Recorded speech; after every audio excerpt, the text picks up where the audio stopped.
أشهد أن لا إله إلا الله وحده لا شريك له وأشهد أن محمدًا عبده ورسوله أما بعد فأعوذ بالله من الشيطان الرجيم بسم الله الرحمن الرحيم۔ محترم امیر صاحب نے جس امر کا ذکر فرمایا ہے، میں بھی اپنی گفتگو کا آغاز اس سے کرنا چاہتا ہوں کہ ہم خوش قسمت ہیں کہ حضرت امیر المومنین ایت تعالیٰ بن نصر عزیز نے آج اپنے خطبہ جمعہ میں جلسہ سالانہ کے اغراض و مقاصد کا ذکر کرتے ہوئے فرمایا تھا کہ روحانی ماحول بھی روحانیت کی ترقی کا ذریعہ ہے۔ اس لحاظ سے جلسہ سالانہ کے روحانی ماحول سے زیادہ فائدہ اٹھانے کی کوشش کریں۔ اسی طرح آپ نے اپنے خطاب میں یہ بھی فرمایا کہ خدا تعالیٰ کا قرب اس کے فضل سے حاصل ہوتا ہے، اس لیے اس کے فضل کو حاصل کرنے کی کوشش کریں اور پاک روحانی تبدیلیاں پیدا کرنے کی طرف توجہ دیں، جس کے لیے حضرت مسیح موعود علیہ الصلاۃ والسلام مبعوث ہوئے ہیں۔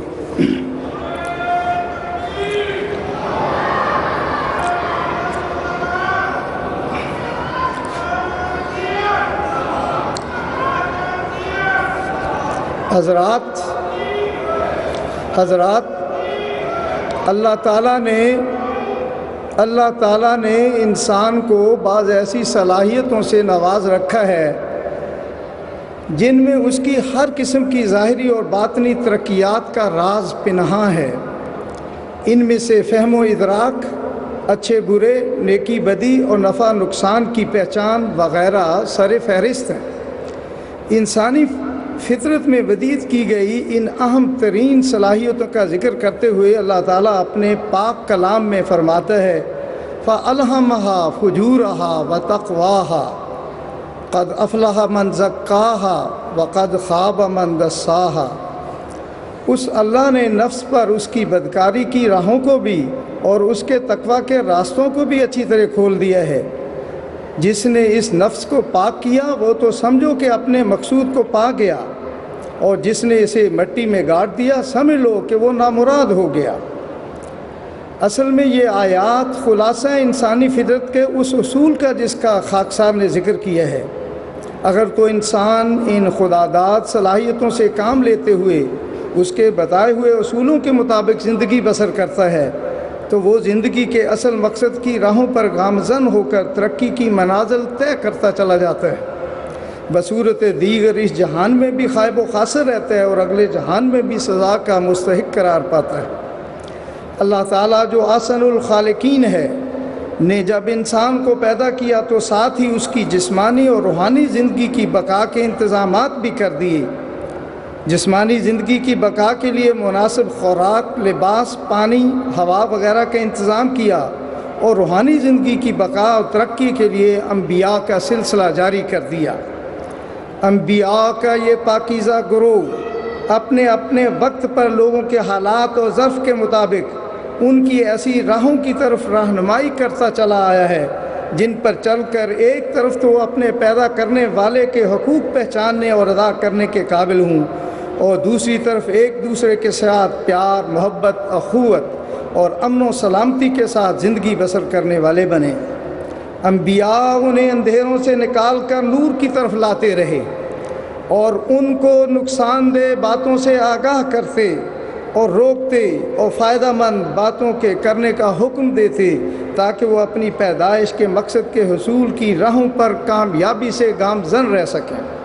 چنانچہ اللہ تعالیٰ اپنے سب سے پیارے نبی حضرت محمد مصطفیٰ صلی اللہ علیہ وسلم کے بارے میں قرآن شریف میں فرماتا ہے، میں ترجمہ پیش کرتا ہوں، اور وہ ان کو نیک باتوں کا حکم دیتا ہے اور بری باتوں سے روکتا ہے، اور سب پاک چیزیں ان پر حلال کرتا ہے اور سب بری چیزیں ان پر حرام کرتا ہے، اور ان کے بوجھ جو ان پر لادے ہوئے تھے اور طوق جو ان کے گلوں میں ڈالے ہوئے تھے وہ ان سے دور کرتا ہے۔ بس وہ لوگ جو اس پر ایمان لائے اور اس کو طاقت پہنچائی اور اس کو مدد دی اور اس نور کے پیچھے چل پڑے جو اس کے ساتھ اتارا گیا ہے، وہی لوگ بامراد ہوں گے۔ میرے بھائیوں اور بہنوں، سب سے پہلے یہ بات سمجھنی ضروری ہے کہ روحانی سفر ہے کیا اور روحانی ترقی سے کیا مراد ہے، کیونکہ بسا اوقات انسان کو پوری طرح علم ہی نہیں ہوتا کہ کن راہوں پر چل کر وہ روحانی مدارج حاصل کر سکتے ہیں، اور کبھی ایسا بھی ہوتا ہے کہ وہ روحانی ترقیات کے حصول کے ذرائع کو منزل قرار دے دیتا ہے۔ مثال کے طور پر ہر قسم کی قربانیاں اور عبادات روحانی ترقیات کے ذرائع ہیں، جبکہ منزل قرب الہی اور رضائے الہی ہے۔ خدا کے پاک نبیوں کی معرفت، خالق حقیقی کے بتائے ہوئے راستوں پر قدم بقدم چلتے ہوئے اس منزل کی طرف آگے بڑھتے چلے جانے کا نام روحانی ترقی ہے، اور یہ ایک لامتناہی سلسلہ ہے۔ ہر انسان اپنی اپنی طاقتوں اور صلاحیتوں کے مطابق ان راہوں پر چلتا ہے اور روحانی ترقی کی منازل طے کرتا ہے۔ حضرت خلیفۃ المسیح رابع رحمہ اللہ تعالیٰ فرماتے ہیں، اسلام ایک کامل دین ہے اور کسی منزل کو آخری منزل قرار نہیں دیتا، بلکہ مسلمان کو ایک جاری جد و جہد کے اندر مبتلا کر دیتا ہے۔ اس کو بتاتا ہے کہ جس کو تم نے منزل سمجھ لیا اپنے سفر حیات میں، وہی تمہاری موت کا پیغام بن جائے گی۔ تمہاری منزل مسلسل سفر، یعنی مسلسل روحانی ترقیات حاصل کرنا۔ بس ایک تو ہمیں روحانی ترقی کی راہوں کا حقیقی علم ہونا چاہیے، اور دوسرے ان پر چلنے کے اصول و ضوابط کا فہم و ادراک ہونا بھی نہایت ضروری ہے۔ پھر ہمیں ان امور کا علم بھی ہونا چاہیے جو اس سفر میں ہمارے سد راہ ہو سکتے ہیں اور مشکلات پیدا کر سکتے ہیں۔ بالفاظ دیگر ہمیں حقیقی نیکی کی بھی پہچان ہو، اور جن امور سے اس نیکی کے حصول میں رکاوٹیں پیدا ہوتی ہیں یا پھر کی ہوئی نیکی ضائع ہو سکتی ہے، ان کا علم بھی ہونا چاہیے، تاکہ ان سے بچتے ہوئے اور روحانی ترقی کی منازل کی طرف کامیابی سے اپنا سفر جاری رکھتے ہوئے ان لوگوں میں شامل ہو سکیں جنہیں اللہ تعالیٰ نے اپنے پاک کلام میں مفلحون قرار دیا۔ معزز سامعین، روحانی ترقی کی راہ اور اس میں درپیش رکاوٹوں کا خاتم الکتب قرآن شریف میں کم و بیش 700 احکام خداوندی کی صورت میں تفصیل سے ذکر موجود ہے، اور پھر ہمارے پیارے آقا و مولا حضرت محمد مصطفیٰ احمد مجتبیٰ صلی اللہ علیہ وسلم نے خود اس راہ پر چل کر دکھایا جو آپ کی سنت کی شکل میں ہمارے لیے مشعل راہ ہے۔ اسی طرح آپ صلی اللہ علیہ وسلم کے روحانی فرزند اور اس زمانہ کے امام حضرت مسیح موعود علیہ الصلوۃ والسلام اور آپ کے خلفاء نے اپنی کتب و خطابات میں ان راہوں میں کامیابی سے چلنے کے بارے میں ہماری رہنمائی کی ہے۔ اب خاکسار اس عظیم روحانی خزائن میں سے روحانی ترقی کی راہوں، ان میں درپیش رکاوٹوں اور ان کے حل کو کسی قدر تفصیل سے پیش کرتا ہے۔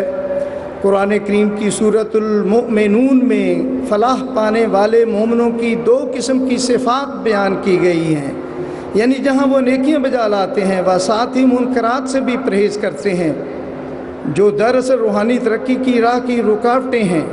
چنانچہ اللہ تعالیٰ فرماتا ہے، قد افلح المؤمنون الذین هم فی صلاتهم خاشعون والذین هم عن اللغو معرضون والذین هم للزکاة فاعلون والذین هم لفروجهم حافظون۔ حضرت مسلم اور رضی اللہ تعالیٰ عنہ ان آیات کی تفسیر میں فرماتے ہیں، قد افلح المؤمنون میں مومنوں کے متعلق فلاح کے لفظ کا استعمال بتا رہا ہے کہ مومن کا اصل مقام نجات حاصل کرنا نہیں بلکہ فلاح حاصل کرنا ہے، اور فلاح یہ ہے کہ انسان اس مقصد کو حاصل کر لے جس کے لیے وہ پیدا کیا گیا ہے۔ یہ ظاہر ہے کہ انسان اس غرض کے لیے پیدا کیا گیا ہے کہ وہ صفات الہیہ کا مظہر بن جائے، اور خدا تعالیٰ سے ملنے کی جو تڑپ انسانی فطرت میں رکھی گئی ہے اس کے مطابق وہ اپنے محبوب حقیقی کا قرب حاصل کر لے۔ یہی وہ مقصد ہے جسے اللہ تعالیٰ نے وما خلقت الجن والانس الا لیعبدون میں بیان فرمایا ہے۔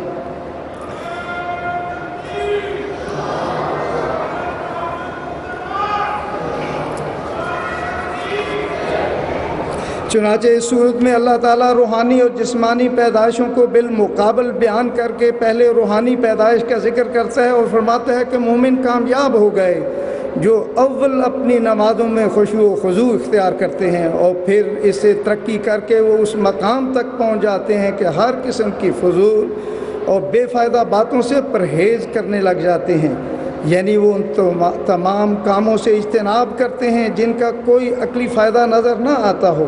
مثلا مجالس میں بیٹھ کر گپیں ہانکنا ہے، یہ بھی لغو ہے، یا مثلا بیکار زندگی بسر کرنا ہے، یہ بھی لغو ہے۔ پھر مومن اس سے بھی آگے ترقی کرتے ہیں اور اس مقام پر پہنچ جاتے ہیں کہ اپنے سب سوراخوں کی حفاظت کرتے ہیں، یعنی کانوں، آنکھوں، منہ اور اپنی شرمگاہوں کی بھی۔ نہ غیبت سنتے ہیں، نہ دوسروں کے اموال کو لالچ سے دیکھتے ہیں اور نہ بدکاری کرتے ہیں۔ حضرات، جب انسان اپنی تخلیق کے مقصد یعنی عبادت پر عمل پیرا ہوتا ہے اور اسراف پر اپنی خداداد صلاحیتوں کے ساتھ قدم مارنے لگ جاتا ہے تو پھر وہ روحانی ترقی حاصل کرنی شروع کر دیتا ہے۔ حضرت خلیفۃ المسیح ثالث رحمہ اللہ تعالیٰ فرماتے ہیں، روحانی حالتوں کی نشو و نما اپنے کمال کو تب پہنچتی ہے جب بندہ کا اپنے رب سے زندہ تعلق پیدا ہو جاتا ہے۔ انسان ایک عاجز بندہ ہے اور ہمارا رب شہنشاہوں کا بھی شہنشاہ، اس رفعت اور اس بلندی تک کوئی انسان پہنچ نہیں سکتا۔ یہ اپنی جگہ درست، لیکن اپنی مہربانی سے اس نے یہ انتظام کیا کہ اس کا یہ عاجز بندہ اس کے ساتھ ایک زندہ تعلق قائم کر سکتا ہے، جس کے نتیجہ میں وہ ہر آن اس کے فضلوں کو حاصل کر سکتا ہے اور ہر لحظہ رحمتیں اس پر نازل ہو سکتی ہیں اللہ تعالیٰ کی۔ جب یہ زندہ تعلق پیدا ہو جائے تو ایک نئی زندگی ملتی ہے، جیسا کہ قرآن کریم میں اعلان کیا گیا ہے نبی کریم صلی اللہ علیہ وسلم کے متعلق کہ محمد صلی اللہ علیہ وسلم کی آواز پر لبیک کہو کہ وہ اس لیے تمہیں بلا رہا ہے کہ وہ تمہیں زندہ کرے۔ جو خدا میں فانی ہو جاتا ہے وہ نئی زندگی پاتا ہے۔ نعرہ تکبیر! حضرت محمد مصطفیٰ، حضرت محمد مصطفیٰ، غلام احمد کی، غلام احمد کی، نعرہ تکبیر! انسان کی روحانی ترقی کی راہ میں بالعموم جو مشکلات حائل ہوتی ہیں ان میں سب سے پہلے شرک۔ چنانچہ حضرت مسیح موعود علیہ السلام نے اپنی بیعت کی پہلی شرط ہی یہ مقرر فرمائی کہ بیعت کنندہ سچے دل سے عہد اس بات کا کرے کہ آئندہ اس وقت تک کہ قبر میں داخل ہو شرک سے مجتنب رہے گا۔ حضرت اقدس مسیح موعود علیہ السلام اس ضمن میں فرماتے ہیں، اسی طرح خدا تعالیٰ نے قرآن میں فرمایا وَيَغْفِرُ مَا دُونَ ذَلِكَ، یعنی ہر ایک گناہ کی مغفرت ہوگی مگر شرک کو خدا نہیں بخشے گا۔ پس شرک کے نزدیک مت جاؤ اور اس کو حرمت کا درخت سمجھو۔ شرک کے بعد روحانی ترقی کی راہ میں آنے والی ایک اور بڑی رکاوٹ تکبر ہے۔ اس حوالے سے حضرت مسیح موعود علیہ السلام نے اپنی بیعت کی 7ویں شرط کے الفاظ اس طرح مقرر فرمائے ہیں، یہ کہ تکبر اور نخوت کو بکلی چھوڑ دے گا اور فروتنی اور عاجزی اور خوش خلقی اور حلیمی اور مسکینی سے زندگی بسر کرے گا۔ حضرت مسیح موعود علیہ السلام اپنی جماعت کو تکبر سے بچنے کی نصیحت کرتے ہوئے فرماتے ہیں، میں اپنی جماعت کو نصیحت کرتا ہوں کہ تکبر سے بچو، کیونکہ تکبر ہمارے خداوند ذوالجلال کی آنکھوں میں سخت مکروہ ہے، مگر تم شاید نہیں سمجھو کہ تکبر کیا چیز ہے۔ بس مجھ سے سمجھ لو کہ میں خدا کی روح سے بولتا ہوں۔ ہر ایک شخص جو اپنے بھائی کو اس لیے حقیر جانتا ہے کہ وہ اسے زیادہ عالم یا زیادہ عقل مند یا زیادہ ہنرمند ہے، وہ متکبر۔ ایسا ہی وہ شخص جو اپنے کسی مال یا جاہ و حشمت کا تصور کر کے اپنے بھائی کو حقیر سمجھتا ہے، وہ بھی متکبر ہے۔ ایسا ہی وہ شخص جو اپنی صحت بدنی پر غرور کرتا ہے یا اپنے حسن اور جمال و قوت اور طاقت پر نازاں ہے اور اپنے بھائی کا ٹھٹھے اور استہزاء سے حقارت آمیز نام رکھتا ہے، اور اس کے بدنی عیوب لوگوں کو سناتے ہیں وہ بھی متکبر ہے۔ ایسے ہی وہ شخص بھی جو اپنی طاقتوں پر بھروسہ کر کے دعا مانگنے میں سست ہے وہ بھی متکبر ہے۔ سو تم اے عزیزو ان تمام باتوں کو یاد رکھو، ان تمام باتوں کو یاد رکھو، ایسا نہ ہو کہ تم کسی پہلو سے خدا تعالیٰ کی نظر میں متکبر ٹھہرائے جاؤ اور تم کو خبر نہ ہو۔ حضرت مسیح موعود علیہ الصلوۃ والسلام نے اپنے منظوم کلام میں کیا خوب فرمایا ہے، تقویٰ یہی ہے یارو کہ نخوت کو چھوڑ دو، کبر و غرور و بخل کی عادت کو چھوڑ دو، اے کرم خاک چھوڑ دے کبر و غرور کو، زیبا ہے کبر حضرت رب غیور کو، بدتر بنو ہر ایک سے اپنے خیال میں، شاید اسی سے دخل ہو دار الوصال میں، چھوڑو غرور و کبر کے تقویٰ اسی میں ہے، ہو جاؤ خاک مرضی مولا اسی میں ہے۔ روحانی ترقی کی راہ میں ایک رکاوٹ کا نام ریا ہے، چنانچہ اس مضمون کو قرآن کریم کی سورۃ الماعون میں یوں بیان فرمایا گیا ہے، فَوَيْلٌ لِّلْمُصَلِّينَ الَّذِينَ هُمْ عَنْ صَلَاتِهِمْ سَاهُونَ الَّذِينَ هُمْ يُرَاءُونَ وَيَمْنَعُونَ الْمَاعُونَ۔ پس ان نماز پڑھنے والوں پر ہلاکت ہو جو اپنی نماز سے غافل رہتے ہیں اور وہ لوگ جو دکھاوا کرتے ہیں۔ لہٰذا ایسی نمازیں پڑھنے والا شخص بھی خدا تعالیٰ کا قرب حاصل نہیں کر سکتا، کیونکہ وہ نمازیں تو خدا کے لیے نہیں بلکہ لوگوں کو دکھانے کے لیے پڑھتا ہے۔ پس ریاکاری سے کیے گئے اعمال عکارت جاتے ہیں اور انسان کو کوئی فائدہ نہیں دیتے۔ ریا کے بارے میں حضرت مسیح موعود علیہ السلام فرماتے ہیں، عجب اور ریا بہت مہلک چیزیں ہیں، ان سے انسان کو بچنا چاہیے۔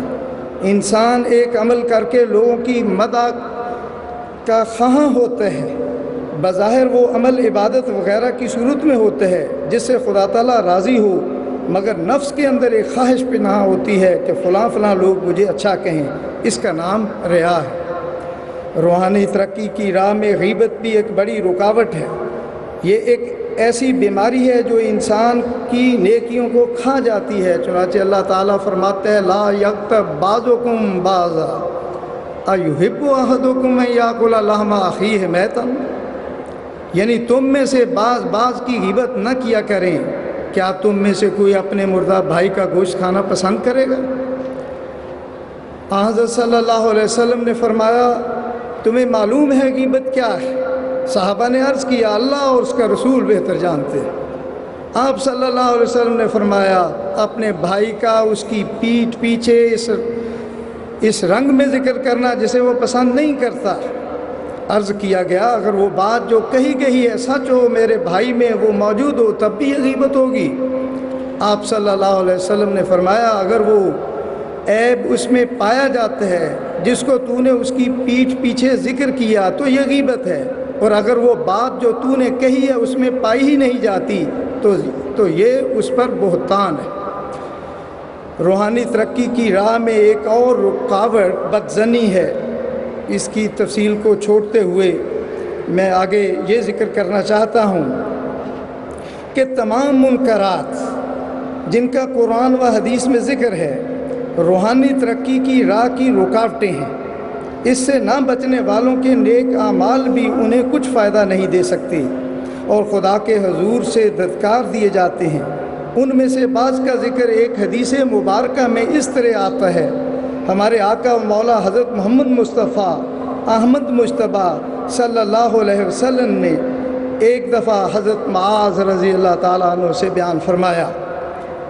یہ حدیث ایک مرتبہ رمضان کے آخری خطبہ جمعہ میں حضرت خلیفۃ المسیح ثالث رحمہ اللہ تعالیٰ نے بیان فرمائی۔ میں سمجھتا ہوں کہ اگر اس پوری حدیث کو ہی میں پڑھ دیتا تو میرے موضوع کا حق ادا ہو جاتا۔ بہرحال اس کا ایک حصہ جو ہے میں وہ پڑھتا ہوں، اور باقی اور امور جن کی طرف حضرت مسیح موعود علیہ الصلوۃ والسلام اور خلفائے مسیح موعود علیہ الصلوۃ والسلام نے توجہ دلائی ہے وہ بھی بہرحال پیش کر رہا ہوں۔ فرمایا، اے معاذ، میں تجھے ایک بات بتاتا ہوں، اگر تو نے اسے یاد رکھا تو یہ تجھے نفع پہنچائے گی، اور اگر تم اسے بھول گئے تو اللہ تعالیٰ کا فضل تم حاصل نہیں کر سکو گے۔ اور تمہارے پاس نجات حاصل کرنے کے بارے میں اطمینان حاصل کرنے کے لیے کوئی دلیل باقی نہیں رہے گی۔ آپ صلی اللہ علیہ وسلم نے فرمایا ہے معاذ، اللہ تعالیٰ نے آسمانوں اور زمین پیدا کرنے سے پہلے 7 دربان فرشتوں کو پیدا کیا، اور ان میں سے ایک ایک کو ہر آسمان پر بطور بواب یعنی دربان کے مقرر کیا۔ پہلے آسمان کا دربان فرشتہ غیبت کرنے والے بندے کے اعمال کو اپنے دروازے سے گزرنے نہ دیتا تھا۔ دوسرے آسمان کا دربان فرشتہ خدا تعالیٰ کے حکم سے فخر و مباحات کی آمیز والے اعمال کو اپنے دروازے سے آگے نہ جانے دینے پر مامور تھا۔ تیسرے آسمان کے دربان فرشتے کو تکبر اور اباء کی ملونی والے اعمال واپس لوٹا دینے کا حکم تھا۔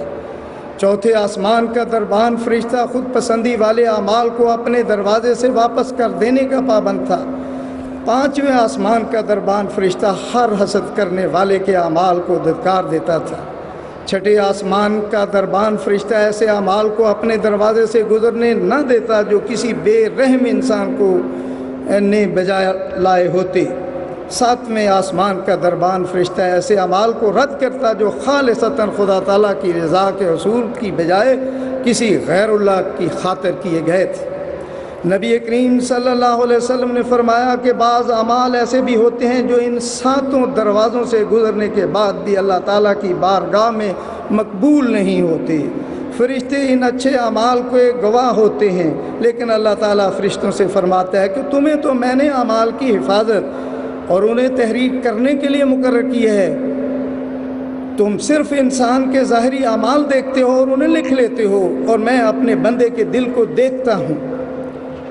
اس بندہ نے یہ اعمال بجا لا کر میری رضا نہیں چاہی تھی، بلکہ اس کی نیت اور ارادہ کچھ اور ہی تھا، وہ میرے علاوہ کسی اور کو خوش کرنا چاہتا تھا۔ اس پر میری لعنت ہو تو تمام فرشتے پکار اٹھیں گے، اے ہمارے رب، اس پر تیری بھی لعنت ہے اور ہماری بھی لعنت ہے، اور ان پر 7 آسمان اور ان میں رہنے والی ساری مخلوق لعنت کرنی شروع کر دے گی۔ خدا تعالیٰ کے قرب اور اس کی رضا کا حصول ہی روحانی ترقی کی اصل منزل ہے۔ اس منزل تک پہنچنے میں جو امور مددگار بنتے ہیں، جو رکاوٹ بنتے ہیں، ان میں سے متعدد کا ذکر حضرت مسیح موعود علیہ الصلوۃ والسلام نے اپنی کتاب کشتی نوح میں یکجائی صورت میں کیا ہے۔ آپ فرماتے ہیں خدا کی لعنت سے بہت خائف رہو کہ وہ قدوس اور غیور ہے۔ بدکار خدا کا قرب حاصل نہیں کر سکتا، متکبر اس کا قرب حاصل نہیں کر سکتا، ظالم اس کا قرب حاصل نہیں کر سکتا، خائن اس کا قرب حاصل نہیں کر سکتا، اور ہر ایک جو اس کے نام کے لیے غیرت مند نہیں اس کا قرب حاصل نہیں کر سکتا۔ وہ جو دنیا پر کتوں یا چینٹیوں یا گدھوں کی طرح گرتے ہیں اور دنیا سے آرام یافتہ ہیں، وہ اس کا قرب حاصل نہیں کر سکتے۔ ہر ایک ناپاک آنکھ اس سے دور ہے، ہر ایک ناپاک دل اس سے بے خبر۔ معزز سامعین، اب خاکسار آپ کی خدمت میں چند ایسے امور یا ایسے ذرائع پیش کرتے ہیں جو روحانی ترقیات کی منازل طے کرتے ہوئے قرب الہی حاصل کرنے میں ممد و معاون ثابت ہو سکتے ہیں۔ اس سلسلہ میں ہمیں یہ بات ہمیشہ یاد رکھنی چاہیے کہ اللہ تعالیٰ کے فضل اور مدد کے بغیر ہم کوئی مقام حاصل نہیں کر سکتے۔ چنانچہ سب سے زیادہ اس بات پر زور دینے کی ضرورت ہے کہ دعا کے ذریعے اللہ تعالیٰ کا قرب حاصل کرنے کی کوشش کی جائے۔ خود اللہ تعالیٰ اس سلسلے میں فرماتا ہے وَإِذَا سَأَلَكَ عِبَادِي أَنِّي فَإِنِّي قَرِيبٌ أُجِيبُ دَعْوَةَ الدَّاعِ إِذَا دَعَانِ فَلْيَسْتَجِيبُوا لِي وَلْيُؤْمِنُوا بِي لَعَلَّهُمْ يَرْشُدُونَ۔ اور جب پوچھیں تجھ سے میرے بندے میرے بارے میں تو کہہ دے یقیناً میں قریب ہی ہوں، میں جواب دیتا ہوں پکارنے والے کی پکار کا جب وہ مجھے پکارے، پس چاہیے کہ وہ بھی میری بات مانیں اور مجھ پر ایمان لائیں تاکہ وہ ہدایت پائے۔ سورۃ العلق میں ارشاد باری تعالیٰ ہے وَاسْجُدْ وَاقْتَرِب، اور سجدہ کر اور اس کا قرب حاصل کر۔ اس سے ہمیں یہ پتہ چلتا ہے کہ اللہ تعالیٰ کا قرب حاصل کرنے کا سب سے اچھا مقام سجدہ ہے، اور سجدہ نماز ادا کرتے وقت اللہ تعالیٰ کہ حضور انسانی تذلل کی انتہائی کیفیت کا نام ہے۔ لہٰذا ایک انسان جس قدر توجہ اور پابندی سے شرائط کے ساتھ نمازوں کی ادائیگی کا حق ادا کرنے کی کوشش کرتا ہے، اسی قدر وہ اللہ تعالیٰ کے قرب میں ترقی کی منازل طے کرتا چلا جاتا ہے۔ حضرت مسیح موعود علیہ الصلوۃ والسلام فرماتے ہیں نماز کو خوب سنوار کر ادا کرو، اسی لیے کہا گیا ہے کہ نماز مومن کا معراج ہے۔ اس دنیا میں ہزاروں لاکھوں اولیاء اللہ، راست باز، ابدال، کتب گزرے ہیں، انہوں نے یہ معراج اور مراتب کیوں حاصل کیے؟ اسی نماز کے ذریعے سے۔ خود حضرت صلی اللہ علیہ وسلم فرماتے ہیں قرۃ عینی فی الصلاۃ، یعنی میری آنکھوں کی ٹھنڈک نماز میں ہے۔ اور فی الحقیقت جب انسان اس مقام و درجہ پر پہنچتا ہے تو اس کے لیے اکمل اتم لذت نماز ہی ہوتی ہے، اور یہ معنی حضرت صلی اللہ علیہ وسلم کے اس ارشاد کے ہیں، بس کشاکش نفس سے انسان نجات پا کر اعلیٰ مقام پر پہنچ جاتا ہے۔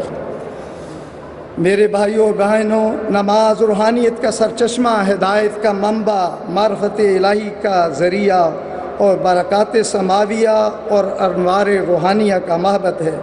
نماز سے انسان پر رویائے صالحہ، الہامات و مکاشفات اور مکالمات و مخاطبات الہیہ کے دروازے کھلتے ہیں، اللہ تعالیٰ سے تعلق بڑھتا ہے، یہاں تک کہ تبتل تام ہو کر انسان خدا کا ہو جاتا ہے اور خدا میں جا ملتا ہے۔ نماز انسان کو روحانیت کے اعلیٰ معراج تک پہنچا دیتی ہے۔ حدیث نبوی صلی اللہ علیہ وسلم الصلاۃ معراج المؤمن اسی طرف اشارہ کر رہی ہے۔ نوافل کو بھی قرب الہی کے حصول کا ذریعہ قرار دیا گیا ہے۔ قرآن مجید میں حضور صلی اللہ علیہ وسلم کے مقام محمود تک اٹھائے چلے جانے کا ذکر ہے، اور یہ وہ روحانی ارتقاء ہے جس تک کسی دوسرے کی رسائی نہیں ہوئی، مگر یہ مقام یوں ہی نصیب نہیں ہوا کرتا۔ اس کے لیے فرما دیا کہ راتوں کو اٹھ کر تہجد پڑھا کر، جیسا کہ فرمایا وَمِنَ اللَّيْلِ فَتَہَجَّدْ بِهِ نَافِلَةً لَكَ عَسَىٰ يَبْعَثَكَ رَبُّكَ مَقَامًا مَحْمُودًا۔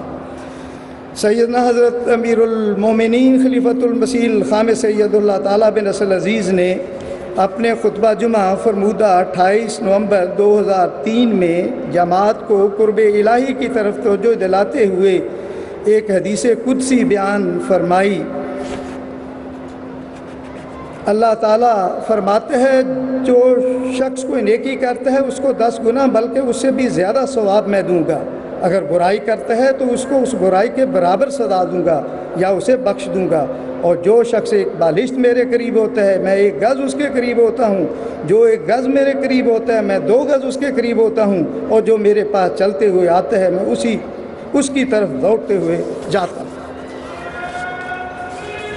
اب آخری حصہ جو ہے اس کو میں بیان کرتا ہوں۔ قرب الہی حاصل کرنے کے لیے تزکیہ نفس بہت ضروری ہے۔ پاک روحانی تبدیلیاں قد افلح من زکاہا کے سنہرے اصول پر عمل پیرا ہو کر حاصل ہو سکتی ہیں۔ حضرت مسیح موعود علیہ الصلوۃ والسلام تزکیہ نفس کے بارے میں فرماتے ہیں دنیا میں انسان کو جو بہشت حاصل ہوتا ہے قد افلح من زکاہا پر عمل کرنے سے ملتا ہے۔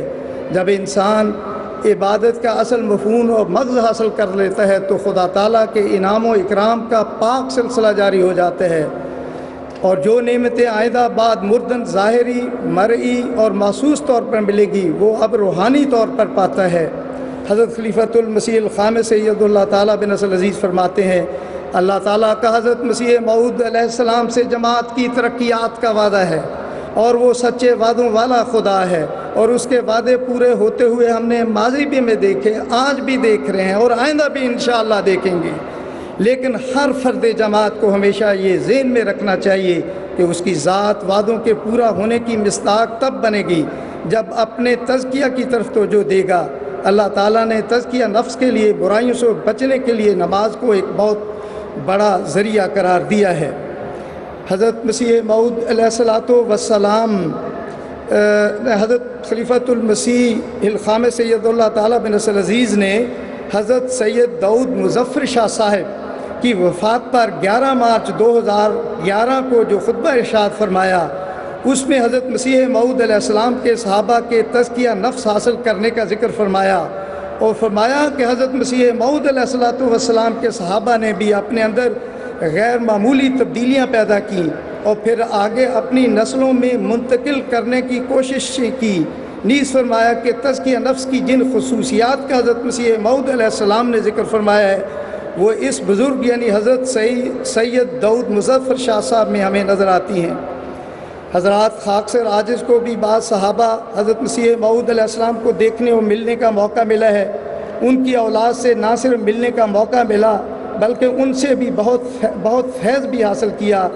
اس حوالے سے حضرت سید داؤد مظفر شاہ صاحب مرحوم کے اوصاف حمیدہ سے بھی خاک صاحب کو ذاتی طور پر فیض یاب ہونے کا موقع ملا ہے۔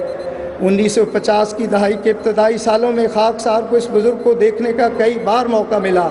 آج بھی جب مجھے ناصر آباد اسٹیٹ میں گزرے ہوئے ایام کی یاد آتی ہے تو وہ فرشتہ سیرت جازم نظر وجود پر لباس زیب تن کی ہوئے آنکھوں کے سامنے آ جاتا ہے۔